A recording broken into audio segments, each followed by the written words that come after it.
болду, жумасын окуп, иманы менен Кур'an окусам, азан үйлөнсөм деп карасаңыздар, ниетине карасаңыздар, адам ниетине жараша тирилет дейт. Кудайым буйрса, Кудай Таала ниетине жараша тиритсин. Биздин өлкөбүзгө күчтүү, кайраттуу, элибизди сүйгөн патриоттор керек болуп атат. Айланайын милиция кызматкерлери, сиздерден сураныч, элибизге тагыраак адеп менен, жакшы мүнөз менен элди тарбияга чакырбасак, эл бузулуп баратат. Эл ачарчылыкты буяка койгула. Бул курсак ачарчылыгын буяка койгула.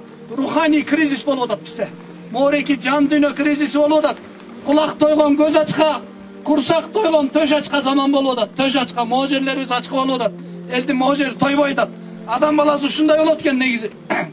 Адам баласына бүт байлыкты, дүйнөнүн байлыгын берсе дагы, Кудай Таала айтат, адам баласынын бардыгын, адам баласы дейт.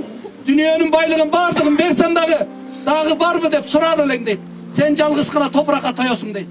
Можерибиз топуракка гана өлүп гана тынбасак, бул жер тойбойт экен, кой берип койсок кете берет экен. Ушунча мүмкүнчүлүк болуп атат. Мечит бар, азан бар. Мурунку союз мезгили, 70 жылдык союз мезгили жок. Мечит турат, Кур'ан окуганга китеп бар. Телевидение, радио жана башка интернетте угуп атабыз, бирок дагы эле Кудайыбызды тааныбай атабыз. Урматтуу бир туугандар, бул дүйнө ушундай сыноо дүйнөсү. Бул жерден келебиз, чыныгы тигил дүйнөнү көздөй көчүп кете беребиз. Пайгамбарыбыз хадисинде айтат экен, ад-дуnya mazra'atul ахира. Бул дүйнө тигил дүйнөнүн эгин талаасы дейт. Жакшылык кыла турган болсок, жакшы бир иш кыла турган болсок, намазыбызды, орозобузду көрдүн ичинде кыла албайт экенбиз.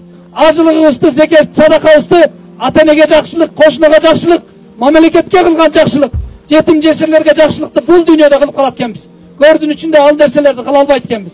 Кылсак ушул дүйнөдө жакшылыктарыбызды кылып калалы.